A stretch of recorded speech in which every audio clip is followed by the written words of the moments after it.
Welcome back to the TKO Show. Today I'm just going to be talking about the Week 8 top 25 for college football. I looked at it a little bit yesterday, just seeing some preliminary stuff, and just I don't really know. But I wasn't really an in-depth look, so that's pretty much what I'm going to be talking about here. So basically, the top 4 didn't change. It's still Georgia at 1, Michigan at 2, Ohio State at 3, and Florida State at 4. Now, I don't think Georgia's going to stay at 1 for much longer because they have kind of a tough stretch coming up,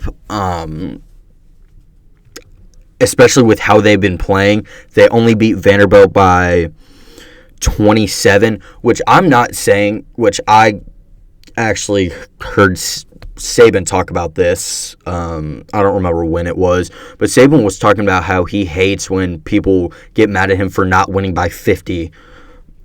I mean, I don't expect teams to win by 50 every game, especially against bad teams, but I mean, when you're beating Auburn by 7, now granted, I'm not saying Auburn's a bad team. They're a pretty decent team. But still, that's a team that you should be at least beating by 2 touchdowns.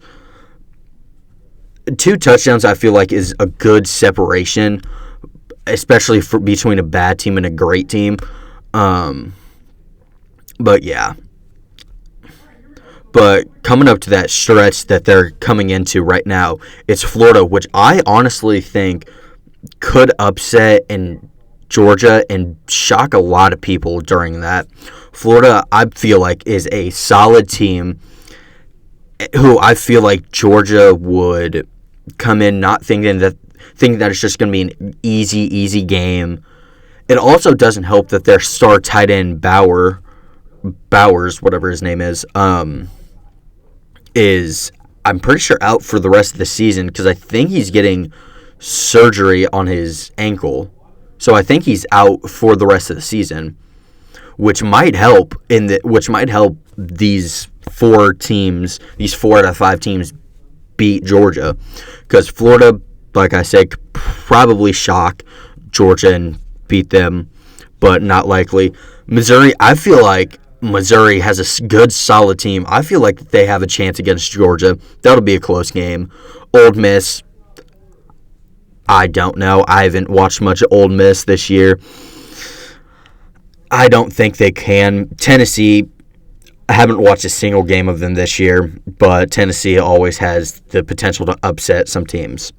Now, the last game of the season is Georgia Tech for Georgia. That is going to be a little bit interesting. I think Georgia will still blow them out, but I think it would be funny and actually pretty much just funny if Georgia Tech came out and beat Georgia. That'd just be hilarious to me. But yeah, moving on to Michigan and Ohio State at 2 and 3. One of those teams I don't think is going to be in the top 4 because of the end of season Michigan-Ohio State game, last game of the regular season for both of those 2 teams. I feel like one of those teams is going to drop out. Also, going back to Georgia for just a second, I feel like if Georgia loses, they'll drop out of the top 4. But yeah, going back to Michigan, Ohio State, one of them is going to drop out of the top 4, I feel. Actually, no. I feel like if Ohio State loses, they'll drop out of the top 4. If Michigan loses, they'll be at 4. Also, that depends on how Georgia performs, if Georgia wins out, basically. So, yeah. Florida State, I feel like they're going to lose another game. I don't see why they wouldn't. I know they play Duke this week, and I think after that, Duke has a chance. Wake Forest, I don't think so, but I could be wrong. I haven't watched any of Wake Forest this year. Pitt, I could see Pitt upsetting Florida State. Pitt is disrespected, and their record does not show how good they actually are. They have a decent team. They can beat a majority of the top 25 teams right now. Now, Miami, I don't think Miami I think Miami chokes too much to win this game, or to win the game against Florida State. North Alabama is getting destroyed. Florida, maybe. But, yeah, that's all I have for the top 4. Moving on to 5. Moving up 2 spots after beating Oregon 36-33 is Washington. Now, I know I haven't been on here that long, but for my radio show, I was talking about Washington a lot last year. Haven't really been talking about them much this year, but I have still been following them. And I love what Michael Penix Jr. has been doing, especially after IU basically ruined him. He transferred and is, I believe, using his extra year of eligibility from COVID to play this year, and is performing out of his mind right now. I thought that he should have been the MVP, or not MVP, the Heisman last year over Caleb Williams, because fuck Caleb Williams. But he also did perform a lot better than Caleb Williams did, in my opinion. But this game, he showed that he can compete at a high level against a good team. Granted, Oregon did make, I believe it was 3 mistakes when they went for it on 4th down, basically 4th and goal, instead of kicking the field goal. That was 9 extra points that they would have won, which would have made Oregon the winner of that game. But their coach messed up, made the wrong call. It's like Tony Dungy always said.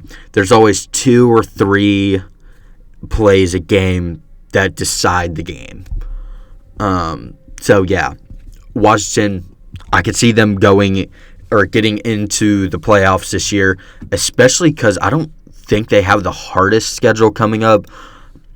Yeah, they really don't. They have Arizona State, Stanford, USC will be a good test, Utah will be a good test, and so actually I guess they do kind of have a decently hard schedule coming up, but like I said, USC is going to be will be a good game. That'll be a good test as well. Utah, that'll definitely be a great game. Oregon State, I feel like that could be the hardest game. And honestly, Washington State will give Washington a run for their money this year. Washington State is good. I watch a little bit of them whenever I can, but they're usually on late at night, so I can't watch most of it because I have to be up 4 in the morning on the weekends, which kind of sucks. But yeah, moving on to 6, moving down a spot after their bye week is Oklahoma. Yeah, they only moved down a spot because Washington beat the 8th seed, or the 8th ranked team. So yeah, Penn State also moved down a spot, which is complete BS. They beat UMass 63-0 and moved down a spot. Really, I feel like Oklahoma should have moved down 2 spots. Penn State should have moved up 1. Actually, no. Penn State should have stayed at 6, and Oklahoma should have moved down 2, because I don't know why Penn State was moving down. Now, moving on to 8, moving up a spot is Texas, coming off of their bye week. They only moved up because Oregon lost. But yeah, moving on to 9 is moving down a spot is Oregon after their loss to Washington. I already talked about that game a little bit. 10, moving up a spot, or moving up 2 spots, I should say, is North Carolina. North Carolina is actually good. Drake May is performing very, very well for North Carolina. And I like what I'm seeing from him and this North Carolina team. But they moved up 2 spots after beating Miami, Florida, 41-31. So, yeah, props to them. Moving on to 11, staying at 11 is Alabama after beating Arkansas 24-21. Honestly, after seeing the last year's Arkansas-Bama game, I thought Arkansas was going to end up winning this one. I know that Arkansas-Bama game was close last year, and I knew it was going to be close again this year, but I thought Arkansas was going to get the win. I was disappointed when I was watching the end of that game and saw that Bama ended up winning it. I was very disappointed. But yeah.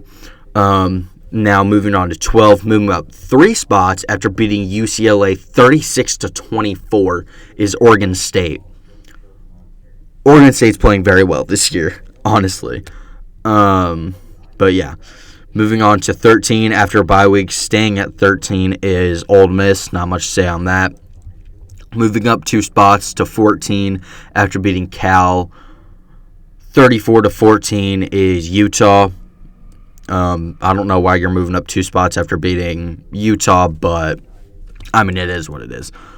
Now moving on to 15, moving up 6 spots after dismantling USC 48-20 because USC doesn't play defense, but that's actually that's not the reason why USC lost. They played an actual defense and Caleb Williams couldn't handle it. But yeah, Notre Dame is at 15, moving up 6 spots. Played a great game, wasn't able to watch it. I'm still trying to find the replay. I'll find it eventually. But yeah, Notre Dame moved up 6 spots. Good for them, even though I hate Notre Dame. But I hate USC more, so Notre Dame did a good job. Now, moving on to 16th, moving up 1 spot after beating North Carolina State 24-3 is Duke. They have a tough test coming up this week playing Florida State. I feel like they could upset Florida State, move up a lot, move Washington into the top 4. Florida State drops. So yeah, I'm going to be rooting for Duke this weekend. Now moving on to 17, moving up 2 spots after beating Texas A&M 20-13 is Tennessee. Haven't watched much of them, so yeah, not much to say on them. USC is at 18th, moving down 8 spots after their loss to Notre Dame. 19 is LSU, moving up 3 spots after beating Auburn 48-18. I feel like LSU is a decent team. They just have 2 losses. So yeah, staying at 20 after beating Kentucky 38-21 is Missouri. Actually, I don't know if Missouri was on a bye week this week. I don't remember. But moving down 7 spots at 21 after their loss to Pitt is Louisville. They lost to Pitt 38-21. Honestly, that was a game that I didn't get to watch, but I knew was going to be a good one. Pitt, I've been saying this all season, they're a decent team. Their record doesn't show what or how good they actually are. Louisville, a little disappointing, but still ranked, and I love to see that. Now, surprisingly undefeated and staying at 22nd is Air Force after their win against Wyoming 34-27. 23 is Tulane, staying at 23 after their win over Memphis 31-21. 24 is Iowa after their win over Wisconsin 15-6, yeah. And the last but not least, moving down 7 spots at number 25 is UCLA after their loss to Oregon State 36-24. So yeah, that rounds out the list. That's really all I have for you right now. So I will see you next time. Peace.